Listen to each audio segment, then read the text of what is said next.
Então, dando continuidade, a gente tem que um mundo, claro, dominado por muçulmanos, só poderíamos ter como eles justamente os responsáveis por algum avanço tecnológico. E nós devemos a eles justamente os avanços que foram introduzidos com a álgebra, os algarismos arábicos. E podemos dizer que, assim como o Império Romano, o Império Muçulmano também está fadado à queda. Toda vez que tentar crescer demais, chega um momento em que ele não vai sustentar sobre si próprio. Mergulho no caos da Idade Média. Então, de novo, outro momento obscuro da era. Este aqui, mapa do Império Carolíngio, rei Carlos Magno. Bem, nessa altura de campeonato, 768, 814 depois de Cristo, depois da queda de Roma, aquelas regiões que conseguiam se manter, é claro, com dinheiro, com coerência, se mantinham. Os que não se mantinham eram eram invadidos. A concentração especial nessa região, né? Porque aqui acontecem algumas coisas interessantes.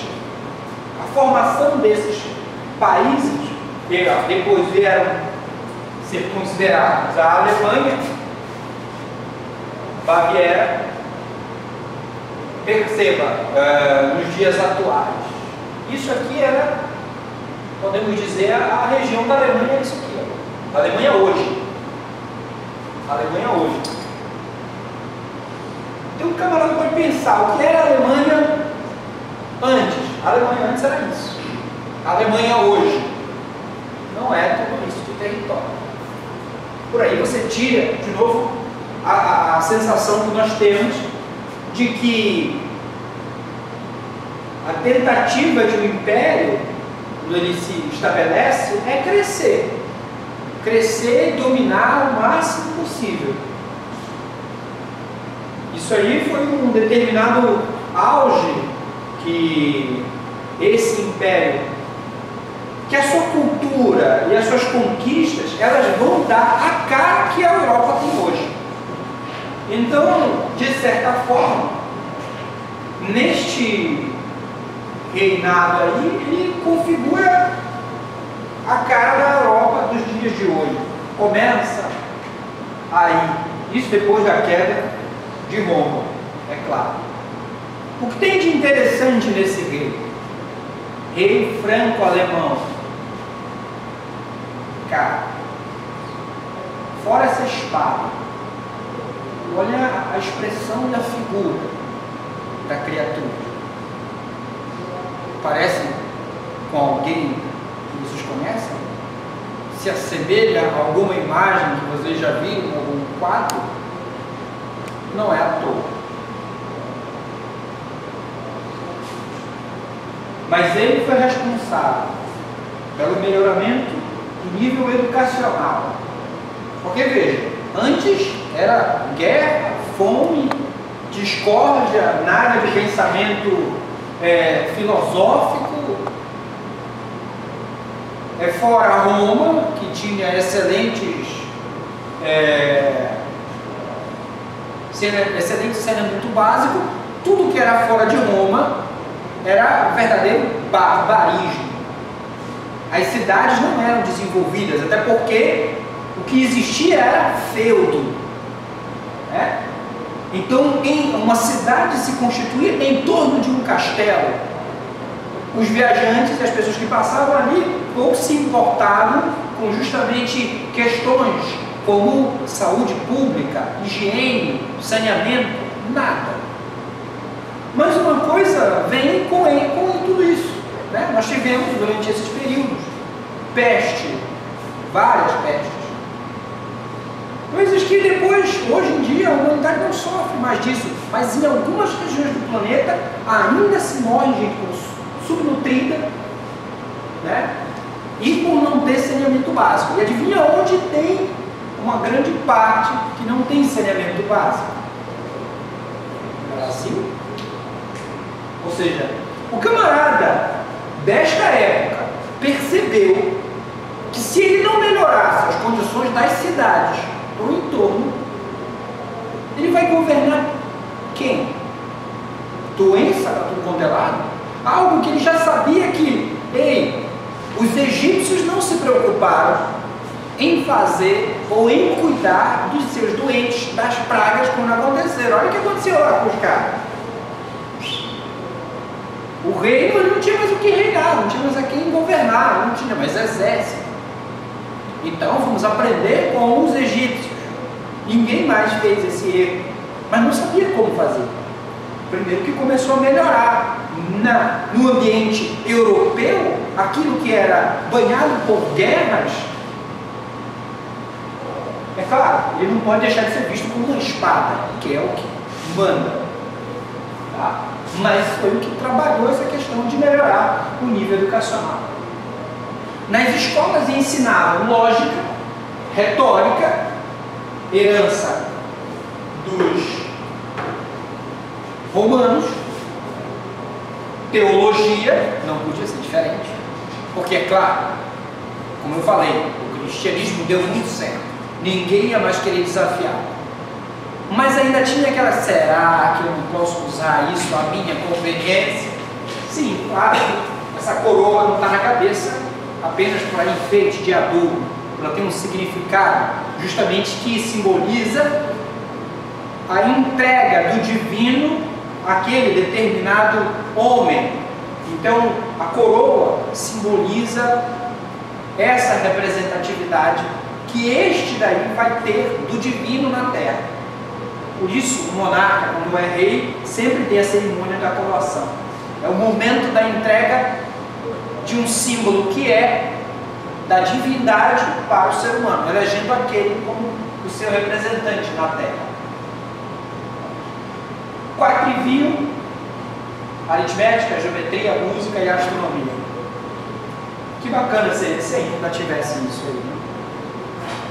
Música, astronomia, aritmética, obrigatório.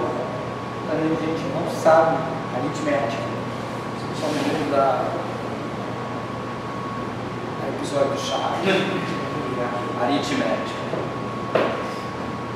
E foi nesse momento que surgiram as primeiras universidades. Universitar era justamente a reunião de corporações, fazendo analogia justamente ao que os gregos faziam quando se reuniam no Liceu, né? Só que agora com um outro intuito. Passa a surgir a denominação universidade para designar a associação de professores e estudantes. Então aqueles que justamente seriam os que melhorariam o nível educacional se congregam em determinadas regiões, e essas regiões e esses locais específicos passam a ser chamados de universidades. Então ele foi quem se preocupou em criar as primeiras universidades. As mais antigas, alguém já deve ter visto em algum filme interessante, em algum Potter da vida. É exatamente o ambiente onde foram gravados os filmes do Harry Potter. Essa aqui de baixo, né? Alma Mater Studiorum Universitae Bologna. A alma mãe do estudo universitário de Bolonha, fundada na Itália em 1158. Olha a grandiosidade. Estar aí é simplesmente respirar conhecimento. Você já parece que ficou até mais inteligente só de andar. Paris, Sorbonne, fundada em 1200. Sala de aula igualzinho, né? Olha aí, tá arte. Respira E é isso que, na verdade, a gente... mas só de lá de fora é melhor? Negativo. Nós estamos numa universidade, onde vale e continua valendo justamente a Associação de Professores e Estudantes.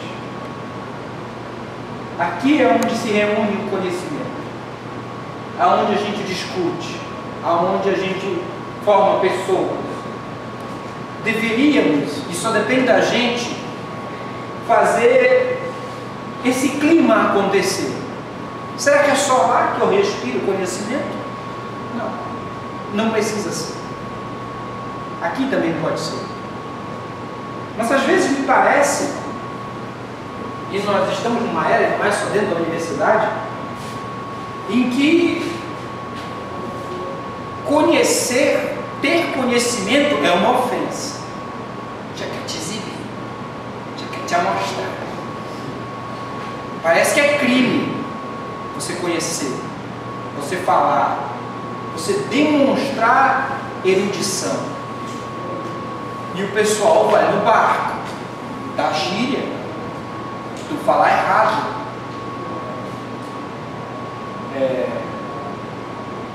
Existe, é claro, aquele momento da cultura em que as coisas são abreviadas. Vamos embora, virou bora. Embora, vamos embora, virou embora. Que depois é bora. E agora é bora.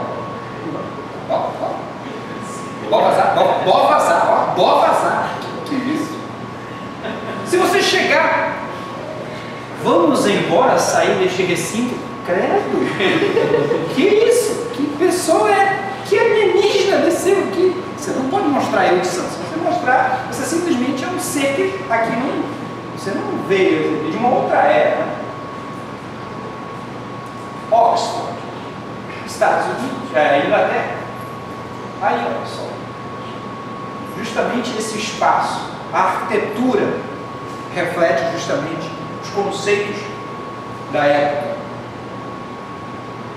E é claro, Renascimento, que surgiu justamente por conta que agora nós tínhamos um local onde o conhecimento era guardado, onde era discutido, onde as artes eram reverenciadas.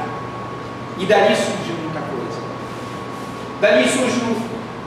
É chamado assim justamente depois de todas as eras antepassadas. Brigas e guerras e destruição. E você cerceamento, coleira, digamos assim, o ser humano, de poder pensar, de não poder crer, não, só tem um Deus para crer, não, mas eu quero crer em dois, não pode, não, senão morre, e aí enfoca, aí, não, mas é só um, não quero nenhum então, mas não quero saber de nenhum, mas eu quero saber de vários, aí não, mas ele não tinha o que pensar. Por que pensar? Pensar era proibido. Aí vem o Renascimento, o momento em que as universidades começam a aflorar, o conhecimento começa a ser discutido. E nós estamos dentro desse clima, e os simbolismos desta época do Renascimento, nós temos Leonardo da Vinci, simplesmente o gênio de sua época. Médico, engenheiro, astrônomo, pintor, médico. Por que médico? Vocês não sabem, ele chegou a estudar anatomia humana. E muitos dos livros de medicina da era de hoje têm ainda desenhos ou se baseiam naquilo que foi feito ainda por Leonardo da Vinci, um dos primeiros a fazer o desenho do coração humano. Como foi que ele viu o coração humano? Ele era engenheiro militar. A mente que fez obras na engenharia militar. Aqui a representação é exata, né? Homem vitruviano. Uma das suas obras mais conhecidas, Última Ceia. O pessoal que gosta de ver o M aí, o pessoal viu aí Código da Vinci, né? O filme, pode ver um M aí no meio dessa figura da Última Ceia. Ver uma mulher ao lado de Jesus. Isso aí é só simbolismo.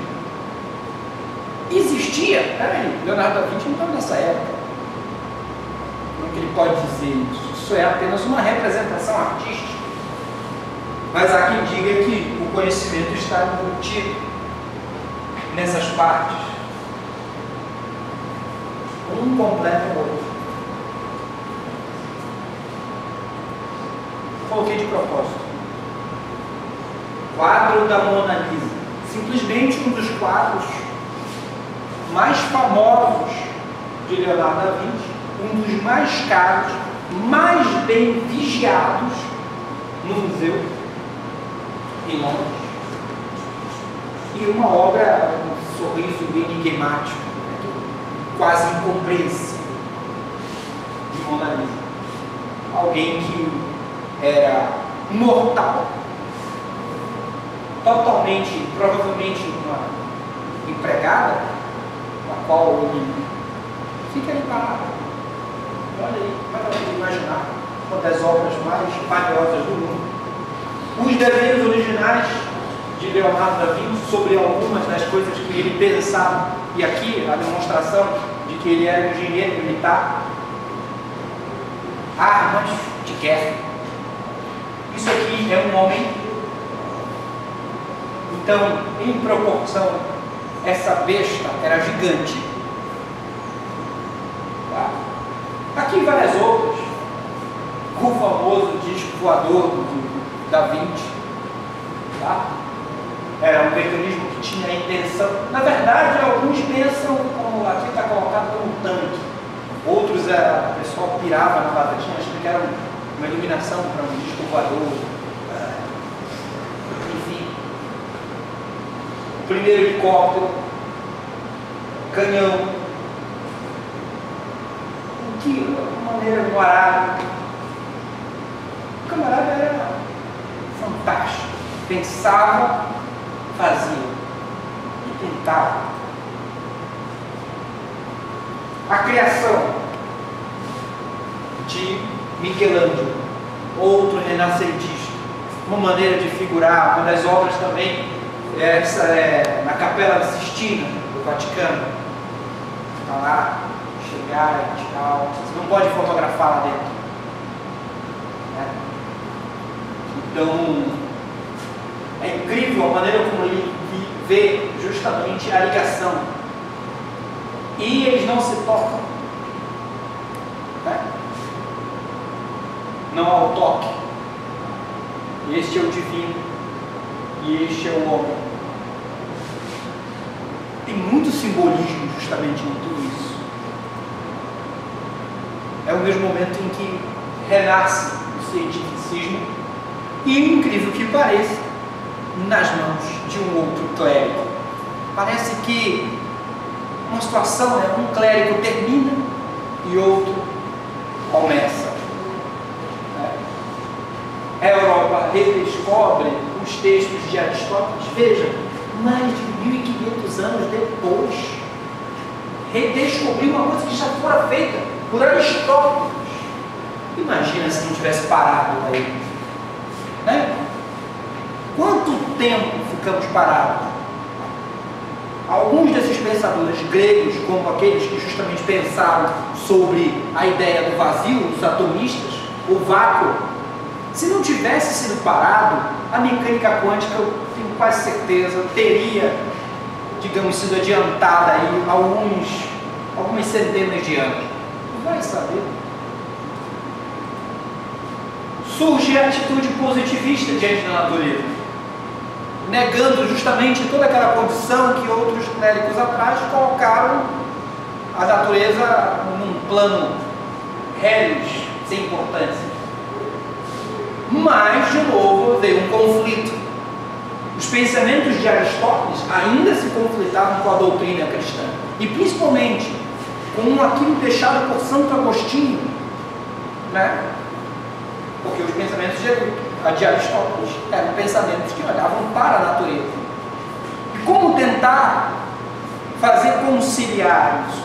Esse momento é que se vê, digamos, de novo, ciência e religião se conflitar, tentar se harmonizar, mas não consegue. O que se faz aí nessa época é apenas, não, ele não quis dizer bem isso. Os pensamentos ainda não eram escondidos. Alberto Magno primeiro ofereceu uma interpretação compreensiva da filosofia de Aristóteles. Então o camarada teve que se dedicar muito tempo a estudar aquilo que Aristóteles disse. Para cada coisa do que Aristóteles falou, ele dava uma interpretação que agradasse ao cristianismo. Ele afirmava que a ciência natural não é conhecimento recebido de outros, mas sim da observação das causas naturais. Então, isso aí, soco na boca do estômago do cristianismo, porque o cristianismo se afirmava justamente que o conhecimento é divino. Só determinadas pessoas o têm, o merecem, por conta dos dons. O dom é que determina que conhecimento você vai ter, porque um Deus deixou você ter. E quando chega nesse ponto, negativo. Não é assim. Mesmo um que não tenha tido os dons, se tiver as folhas certas, ou seja, se tiver as cartas escritas da maneira correta, fazendo a verdadeira interpretação, o estudo pode chegar a essas conclusões e tirar outras. Mas ele precisa fazer observação da natureza. Tomás de Aquino, novamente outros clérigos, discípulo de Alberto Magno, que deu continuidade à sua filosofia, tornou-se a autoridade máxima intelectual da igreja. Bom pupilo, não? Tentou conciliar a doutrina da igreja à filosofia de Aristóteles. Tentou, né? De novo, é uma tarefa que até hoje ninguém harmonizou direito. Associou Deus como causa a primeiras coisas. Bem, se você disser isso, você agrada uma galera. Depois, Nicolau de Cusa, cardeal alemão, que preferiu o neoplatonismo ao aristotelismo. De novo, aquela questão do neoplatonismo que agradava a Santo Agostinho e não a natureza. Mas, é claro, ele tinha a sua opinião a respeito do universo. Era um tema que virou moda, alguém tinha que opinar, todo mundo queria opinar. Mas ele acreditava que o universo não estava terminado. E isso sim é uma grande sacada, uma inteligência muito bacana. A Terra não estava no centro e nem em repouso. Era isso para a época, alguém dizer isso, tinha que ter uma grande imaginação. Então todos parabéns para este camarada, que embora preferisse o neoplatonismo, conseguia enxergar essas coisas. É claro, ele não se baseava justamente em alguma descoberta nova, era filosofia, mas alguém já tinha feito isso. Nós temos um exemplo de algumas coisas deixadas escritas por Hipátia, e não só ela, como outros contemporâneos. Negava que a Terra, a Lua e os planetas moviam-se em círculos perfeitos. Inteligentíssimo, o novo cara. Bingo! Até aí ele acertou 3. Muito bom. Afirmou que o lugar e o movimento não eram absolutos, dependiam do seu observador. Bingo! É isso que estou dizendo. Se esse pessoal não tivesse ficado preguiçoso durante o período da Idade Média, provavelmente teria avançado muito mais. Isso daí simplesmente é um pensamento que antecede Galileu. Ver as coisas que não eram absolutas. Isso era nitidamente uma coisa que afrontava a crença da igreja. Porque existem verdades absolutas que não podem ser discutidas na medida em que você diz: é assim porque Deus quis. Acabou, acabou, acabou. Não se discute. Isso é uma verdade absoluta. E aí vem um camarada e diz que lugar e movimento não eram absolutos, dependiam do observador. Isso é que é difícil conciliar esses pensamentos com aquilo que a igreja doutrina. Os outros planetas eram eram feitos do mesmo material que a Terra, porém desacreditava num tratamento matemático para o problema. Aí ele falhou. Aí ele começou a vacilar. Mas é muito interessante ele dizer que é bem provável que aquilo que eu observo à noite é feito do mesmo material que é feito isso aqui. Então não tem nada de especial lá. De novo, retira o divino, o caráter do divino de lá de fora. Peso era uma propriedade acidental da matéria. Olha aí a inteligência do cara, é algo que fica para reflexão. Peso, ele está certo. Hoje, como vocês conhecem o peso? Massa vezes gravidade. O peso está gordo, ou então o cara está magro. É acidental, né? Uma mulher muito gorda, você leva para a lua, ela vai fazer o balé de Bolshoi. Vai ser uma pluma. Já se colocar em Mercúrio, ela nem levanta. Nem a Roberta levantaria. Né? Não ia sair, não ia nem eu vou ficar deitada aqui, vai ser esmagada com o próprio peso, a própria força da gravidade. Então, muito esperto. Realmente, o peso era uma propriedade acidental. Mas será que era acidental da matéria? É um acidente? Mas esse pensamento é o pensamento que vai longe. É algo que se enxerga além daquilo que normalmente a gente vê. Viu no ato de medir o peso numa balança como o ato mais confiável. Será? Ele não confiava no peso, achava que era uma propriedade acidental da matéria, mas a única maneira de ter certeza era ter que atribuir ao peso na balança como ato confiável. Na verdade, ele tinha que continuar dizendo isso, porque se ele não dissesse que era confiável, e todo o comércio baseava em pesos e medidas. Se ele dissesse que não era confiável, simplesmente ele estaria dizendo que todo um sistema monetário vigente da época não era confiável. Ele não ia dizer isso. Cosmologia medieval, entendendo Aristóteles e Jean Buridan. Aristóteles propunha uma terra estacionária. Essa era a concepção dele. De novo, aquela coisa em que você está num referencial, do qual você observa as coisas acontecerem. O céu é que muda e não você. Daí também acreditar que a Terra é o centro do universo. Jean Buridan acreditava em uma Terra em movimento relativo. Aí já começa a mudar uma certa circunstância a respeito. Qualquer objeto jogado para o alto nesse experimento deveria cair logo atrás de si, né? Porque a Terra é estacionária. Então era esse o movimento, né? Você se move, a Terra se move junto, mas algo que depois que saiu da sua mão vai ter que cair atrás. Incrível que pareça, não acontece isso. Quem fez essa observação de novo foi Hipátia. Ela não soube explicar, mas achou muito interessante o resultado do fato de jogar as coisas para cima dentro de um barco e cair no mesmo lugar de sempre. Eu não sei o que é, mas é interessante.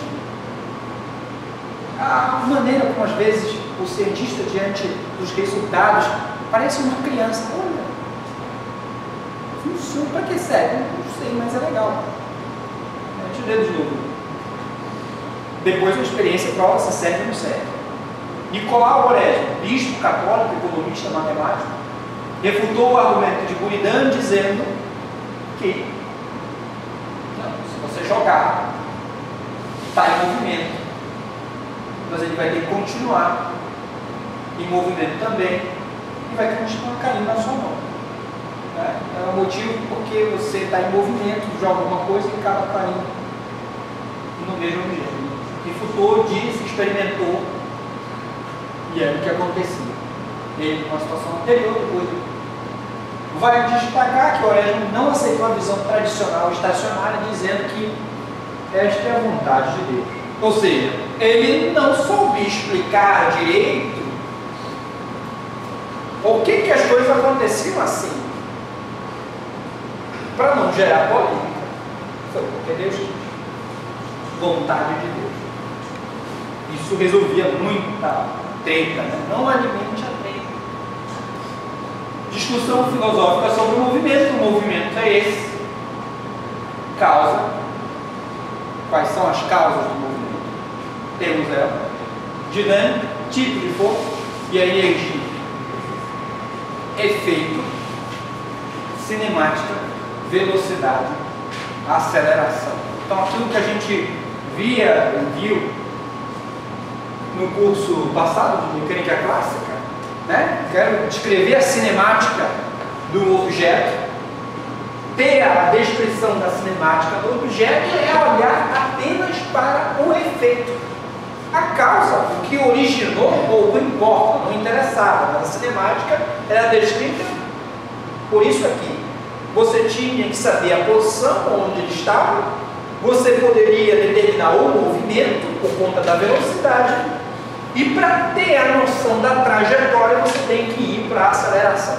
Com tudo isso, com todas as informações, pouco importasse como ele começou esse movimento, você teria a cinemática como a descrição do efeito a uma determinada observação. Só que, é claro, a gente não pode ficar somente com isso, e temos que também procurar as causas. Quais são as forças que atuam para gerar justamente o movimento? Tá? Qual é a energia que é gasta justamente para produzir o movimento? Aqui está justamente uma representação de como o pessoal começou a pensar no movimento, na relação movimento com a cinemática. Qualidade versus tempo. Uma representação, é claro, geométrica. Esta era a experiência de pensamento de Orestes, né? A temperatura ao longo de uma barra de ferro aquecida. Inclusive, essa é uma experiência que é realizada no laboratório de física, em que o pessoal coloca justamente uma barra metálica, alguns pingos de cera de vela, e ao aquecer justamente uma das extremidades da barra, você observa que à medida que o calor vai se propagando na barra, por cada ponto que ele vai passando do pingo de vela, ele vai derretendo e aquele pingo vai caindo. Então, a coisa não acontece de modo instantâneo. Essa era uma observação que, inclusive, tendo a experiência de Orestes de pensamento sido realizada, ela podia ser testada.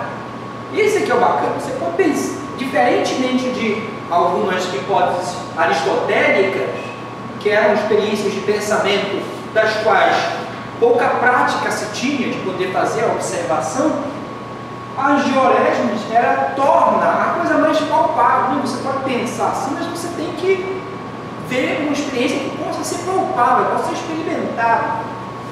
E essa experiência, ela vai justamente indicar um determinado crescimento. Ver que as coisas não acontecem de modo absoluto, efetivo, imediato. Elas acontecem num formato como esse. E à medida que ia caindo cada um dos pingos de vela, isso era a noção de movimento. Então, objetos que se movem devem funcionar muito parecido com essa experiência. E ele usava justamente isso para explicar o que era movimento. Filócrates, do século VI, discordava das ideias de Aristóteles. Veja aqui, eu estou o tempo todo aqui colocando Aristóteles, todos esses pensadores voltaram na época porque Aristóteles foi o que mais falou sobre tudo. Filosofou sobre mundo, sobre ética, sobre política, como as coisas funcionavam, tinha uma explicação para tudo. Então, ele foi sim matéria justamente de discordar ou não discordar. O pessoal tinha que estudar Aristóteles para poder, a partir dali, criar algum tipo de argumentação, algum tipo de ciência ou conclusão. Volta aos trabalhos de Aristóteles e lá você talvez encontre a solução do teu problema ou refute alguma das coisas que ele já colocou. Discordava da ideia de Aristóteles sobre o movimento. É engraçado que para ele discordar, alguém tem que ter feito alguma coisa. Por isso, o brilhantismo de Aristóteles de ainda na época, falar sobre várias coisas. E afirmava que a observação real é mais efetiva que qualquer argumento verbal. Claro, bem, ele pode hoje falar isso porque ele sabe fazer uma experiência, vai demonstrar justamente aquilo que Aristóteles já tinha pensado, mas o grande brilhantismo de Aristóteles foi, sem fazer experiência, pensar naquilo. Né? O que vale mais? A experiência de pensamento ou o trabalho prático? Qual é a importância? Quem é mais importante que quem? Difícil também um argumento como esse. Argumentava-se cada vez mais a necessidade de explicar o movimento por intermédio de um agente ou uma força. Quer dizer, ele não podia as pessoas correm, se joga uma pedra, ela se movimenta, e você dizer que essa pedra está se movimentando porque ela tem alguma coisa nela que a movimenta. Será que esta coisa, este objeto, isso que deve estar com a pedra, é alguma espécie de fluido? É alguma espécie de alma? Bem, é de se pensar, eu corro porque eu sou vivo e tenho alma, eu vejo os outros animais correndo, eles devem ter um fluido de essência vital. Mas a pedra não tem esse fluido de essência vital, mas ela se movimenta, mas não se movimenta sozinha. Eu preciso dar a ela, então, um pouco do meu fluido vital para que a pedra possa se mover. Essa era a explicação que Aristóteles dava para as circunstâncias. No entanto, precisava provar, achar que fluido é esse, que ideia era essa. Só que essa ideia de um agente produzindo movimento não era muito aceita. Ele foi esquecido por mais de 300 anos, só retomando sua discussão em 1320 por Francisco de Marquia. Os trabalhos de Marquia possivelmente influenciaram Buridan, que apresentou uma versão chamada ímpetus. Então, a pedra, ela se desloca porque eu, como sou um ser vivente, eu tenho meu fluido vital e eu transmito parte do meu fluido vital a essa pedra e ela segue com esse fluido vital, mas com um nome diferente. Ela vai com ímpetus. Se eu tenho o ímpeto de me movimentar, eu, por ser vivente, eu compartilho parte do meu ímpeto com a pedra. E ela entra em movimento, ela é lançada. Então a pedra, ela estaria com parte desse fluido vital chamado de ímpetus. E este ímpetus deveria ser proporcional à velocidade e à sua quantidade de matéria. Velocidade e quantidade de matéria, duas coisas interessantes aí. V vezes M é o quê? Que grandeza física é essa? Oi? V vezes M, quantidade de movimento. Quantidade de movimento. Momento linear. Né? Mas ele chamava de ímpetus. Chamava isso de força. Por isso, quantidade de movimento está, de certa forma, relacionada à força. Mas é a variação da quantidade de movimento com relação ao tempo. É com isso que, no caso, essa linha de raciocínio, a maneira como esse pessoal construía esse raciocínio, geometrizava, foi somente com esse pensamento que deram subsídios suficientes a Newton a geometrizar. Até então o pessoal só falava, acho que tem alguma coisa a ver com isso. Eu acho, até aí trabalho Machia, Buridan, eu acho que tem a ver com isso, com o proporcional, a velocidade, a matéria. Newton precisava pensar o que é a matéria, o que é a inércia, o que é a velocidade. Essas coisas precisam ser repensadas, porque se eu tenho que matematizar, e o pessoal dizia que era possível matematizar isso daí, eu preciso achar uma maneira de como fazer. Eu vou ter que inventar, porque não tinha nada então, até aí. Para Buridan, um objeto que cai sob a influência da gravidade, ele cai sob a influência da gravidade e do ímpetus, ou seja, é aquela situação, você está aqui em cima, o fato de você soltar é um ímpeto de deixar cair. Então ele vai com ímpetos. Se ele não tivesse ímpetos, nem a gravidade fazia ele descer. Esse é o tipo de crença dele. Bem, terminou, está tudo bacana.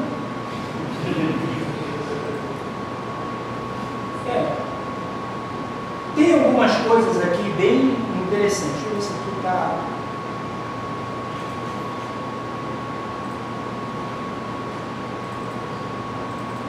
quero ter que adiantar depois.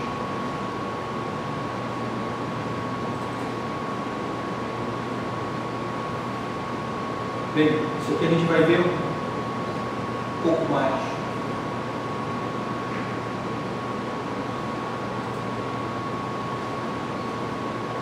Conhecimento do mundo europeu. Eles tinham uma visão do que era mundo, mas apenas o que está em verde era mundo conhecido. Só o que está em verde. O resto é selvagem. O resto não era conhecido. Como eu falei, lá atrás, desde que a gente nasceu na África, a gente saiu da África, atravessou os estreitos do mar Mediterrâneo,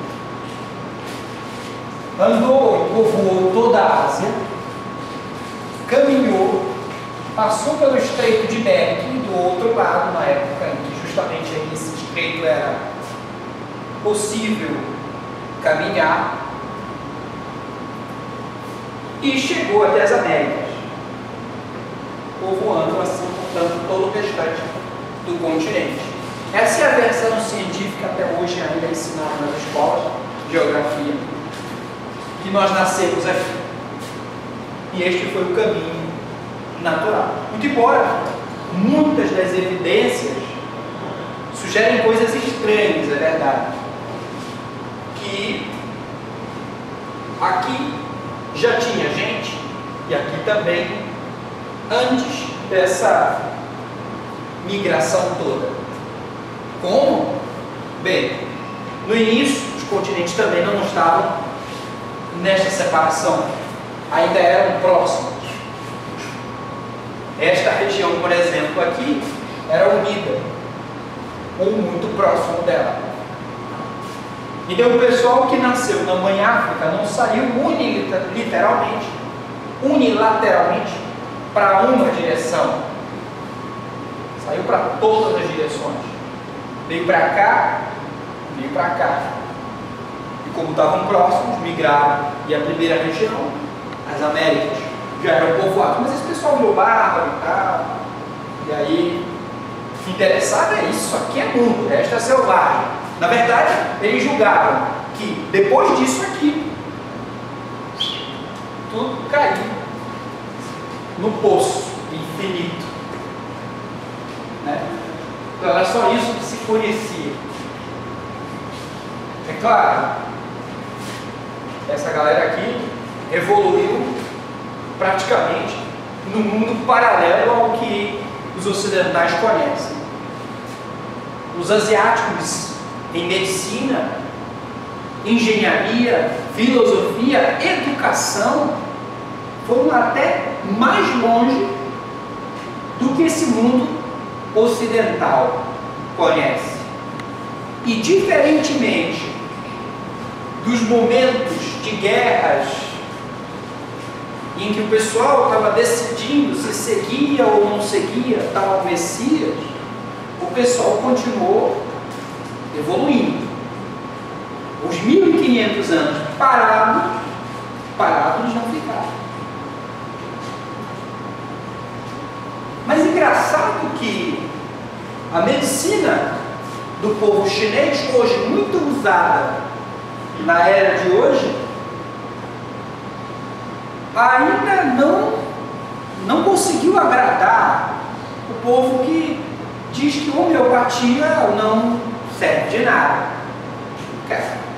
Hoje em dia, vai fazer uma consulta de acupuntura, aliás, né? Os pontos do corpo, eles fizeram tudo isso, mapearam o corpo, sabem justamente quais são as regiões de dor, que ativa isso, ativa aquilo. Isso é desenvolvimento do conhecimento durante eras e eras. Não é do dia para a noite. Funciona. O cara, o cientista mais pragmático nesse sentido, ainda não consegue deduzir como é que isso realmente funciona da maneira como eles dizem. Que tal ginseng é bom para impotência? O pessoal descobriu que tinha alguma coisa a ver, a gente comendo gengibre até cru. Então, mas o pessoal lá sabe, fez. engraçado, né? Essa, eu falei de incêndio, o pessoal se empolgou aí.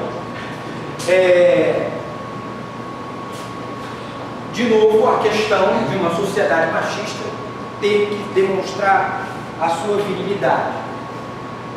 O camarada brocochô não cresce, não se mostra como o varão. Se isso não funciona, cara, é muito triste. E aí o pessoal lá na Ásia descobre que funciona, foi incrível que pareça. Dessa maneira que o conhecimento chinês começa a invadir o Ocidente. Que o pessoal começa a prestar atenção no conhecimento asiático que veio desse pessoal a respeito de suas poções, algumas milagrosas, recupera o corpo, recupera o vigor, e aí vamos povoar o mundo de novo, aí começa, porque agora ele recuperado pelos ginseng da Ásia, o conhecimento que veio de lá. Com quem ele estava preocupado? Com o homem. Com quem ele estava preocupado? Com a liderança. Sem liderança não rola nada. Então, de novo, vamos recuperar a liderança. E o que pode recuperar? Porque, veja, de todo o conhecimento asiático, isso só se tornou relevante quando eles puderam ajudar alguém. Enquanto não pudesse ajudar, não interessa que tu tenha a cura, inventaram a penicilina muito antes, não me interessa. Se você não recuperar o camarada, você não interessa o que você tem para falar.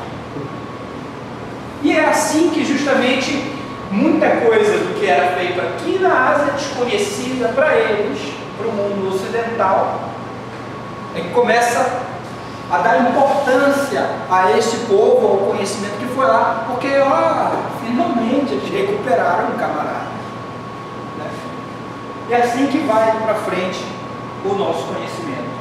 Aqui, só um quadro para designar a divisão mundial das mais influentes potências. Né? Veja, em Império Britânico, é onde tem justamente isso daqui, o Império, e esta aqui é a colônia. Olha o Império Britânico, esse paísinho aqui, isso aqui. Olha o que eles mandam.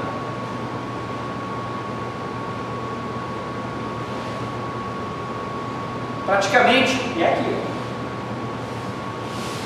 Este era o Império Britânico. E nós? Cadê nós? É aqui, aqui.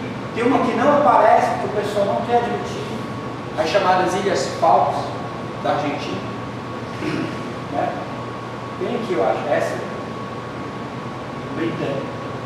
Os caras mandavam praticamente todo mundo. Depois, Império Hispânico. A Espanha. E aqui as suas colônias. Praticamente todos os hermanos. Império Português. Esse paizinho aqui. Colônia. Colônia. Colônia. Colônia de Portugal. Império, esse aqui, norte, acho que é alemão, e Império aqui germânico. Nazi-Reich, já sabe que é Império nazista. Não foi considerado perto. Mas veja, isso aqui foi o que depois sobrou daquele Império Franco-Alemão, então, que hoje é a região, boa parte da França e da Alemanha. Naquela região só sobrou esse pedacinho, essa ficou como a Alemanha, e o império deles eram todos esses outros aqui, esses pontinhos que estão aqui justamente. Vê que alguns pontinhos, aqui é a região do Cáucaso, que configura justamente boa parte de Cazaquistão, Uzbequistão e outros quistãos da vida, fronteira justamente com o Império Russo. É por isso a birra entre a Alemanha e o que foi na Segunda Guerra Mundial, a Alemanha e a Rússia, a União Soviética. Porque, é claro, a Alemanha tinha várias cidades, várias partes aqui dentro do próprio território russo, como suas colônias. Então era por isso justificado que o Império Alemão, se dominasse, a Rússia ia ser a primeira que ia desforrar umas tapas na cara. Império Bélgico, bem aqui na Bélgica. Império, olha só. Sempre os países pequenininhos, aqueles marrentos, sabe? E olha só o que eles dominavam, né? Boa parte de floresta. Aqui está o Congo, né? Império Otomano, verde, e a colônia.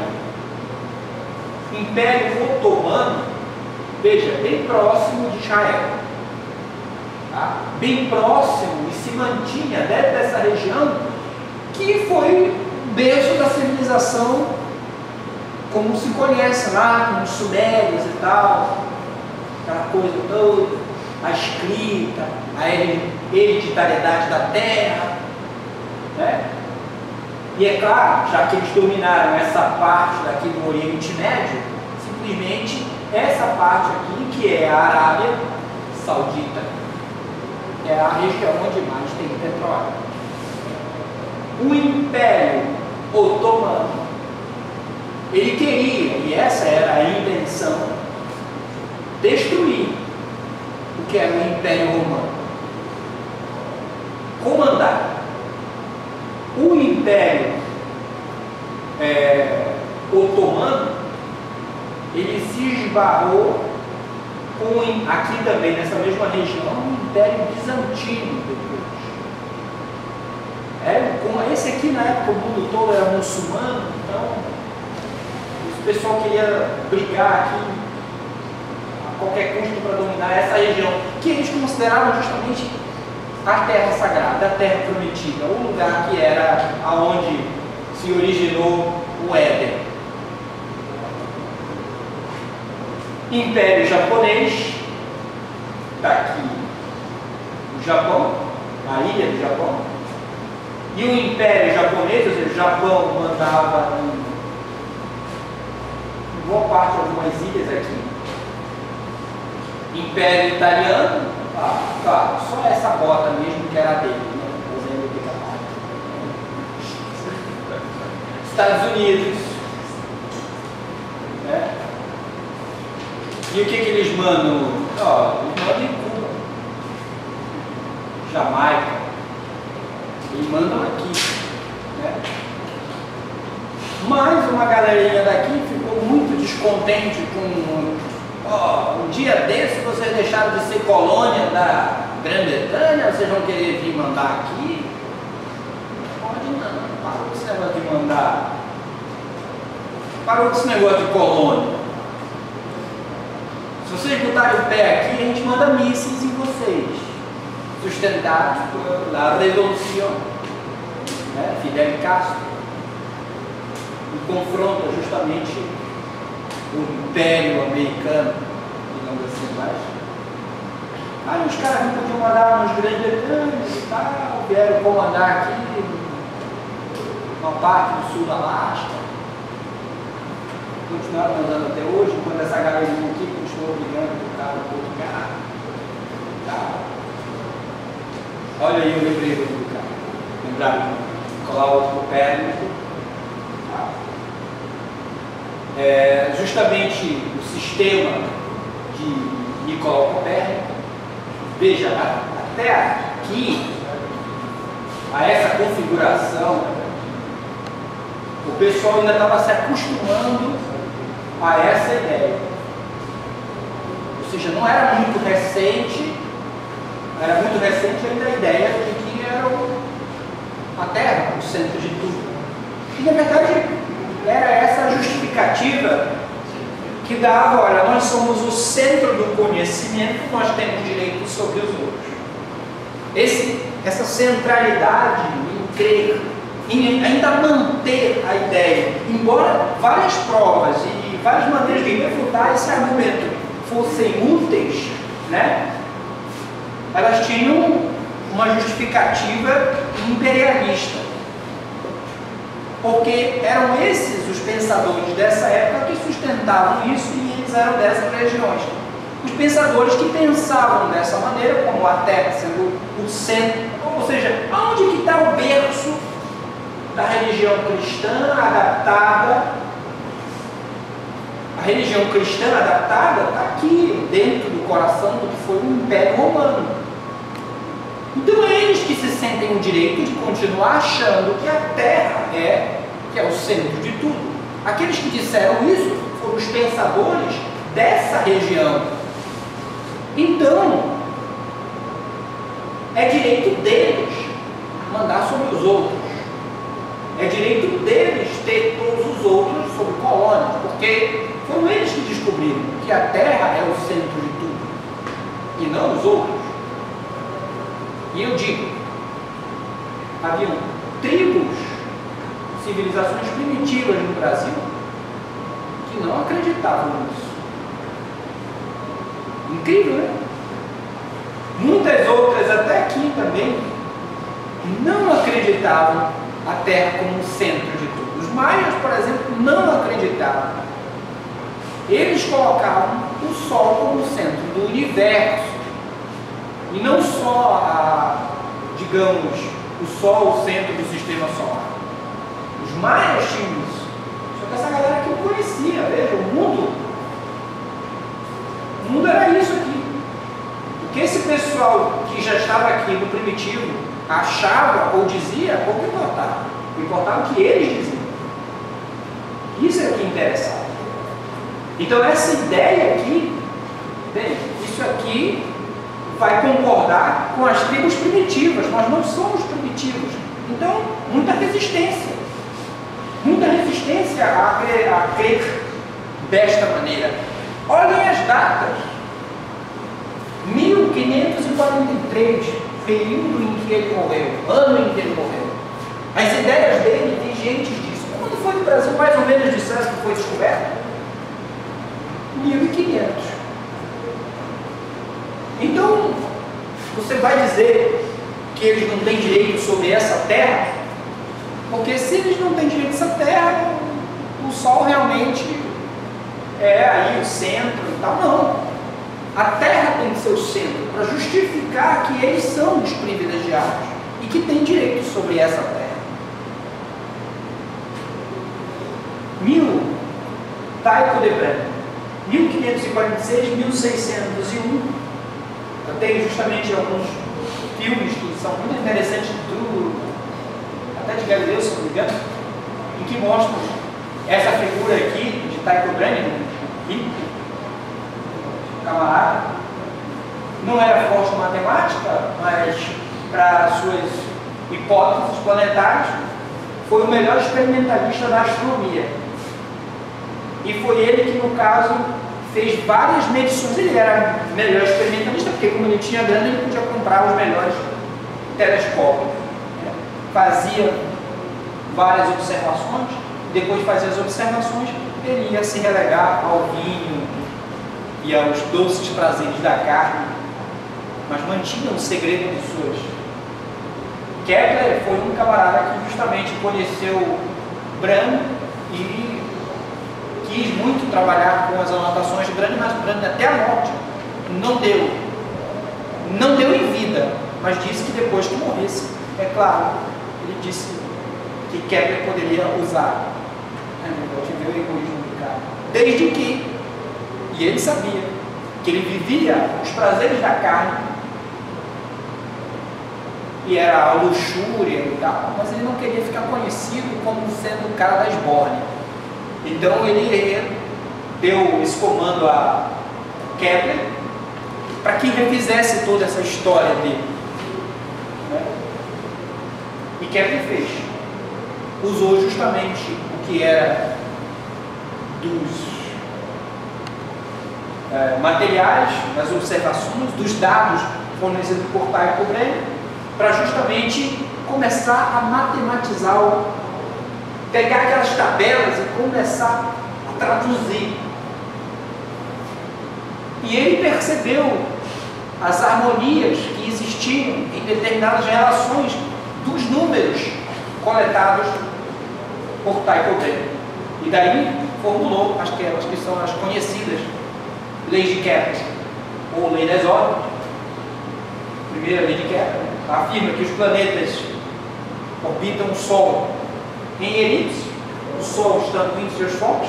A segunda, que é a lei das áreas, e a terceira, que é a lei dos períodos, que é dado justamente o quadrado dos períodos pelo raio vetor ao cubo. Isso se mantinha constante. Cara, com todas essas potências e divisões, eu fico olhando isso daí, eu fico pensando a quantidade de tempo que o camarada deve ter gasto para concluir e observar um número que se mantinha o tempo todo o mesmo, após várias divisões. Não bastava pegar o T e dividir pelo B, não. Só isso aí ele já não está, não satisfeito, o cara quadrou, e o de baixo ele levou o cubo, caramba, não estava satisfeito com isso, e chegou a... Não é algo que não é uma tarefa fácil, mas que tem justamente uma grande implicação. Que horas são? 4h48. Bem, deixa eu ver aqui. Esse aqui, e depois, aqui a lei das áreas, né? O Sol, um dos focos, os planetas. E, partindo disso, deduza as equações. Este é um problema de mecânica clássica. Inclusive, era previsto para a gente abordar. Não tivemos tempo. Galileu, só obra e tal. Vamos aqui então, eu vou finalizar a aula de hoje com a gente assistindo esse filme, que é um jogo muito interessante, que resume tudo que a gente falou de manhã, a corrente de pensamento. Vocês podem fazer algumas anotações. Tudo isso que foi falado pode em algum momento estar na nossa primeira avaliação.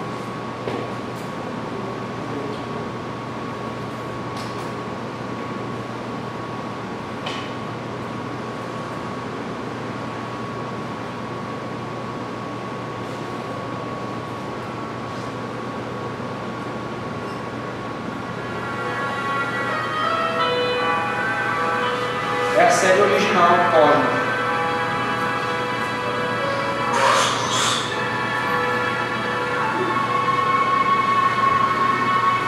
Bem, em determinado momento eu vou ter que parar, é claro, porque eu vou deixar completo. São 58 minutos que está lá, mas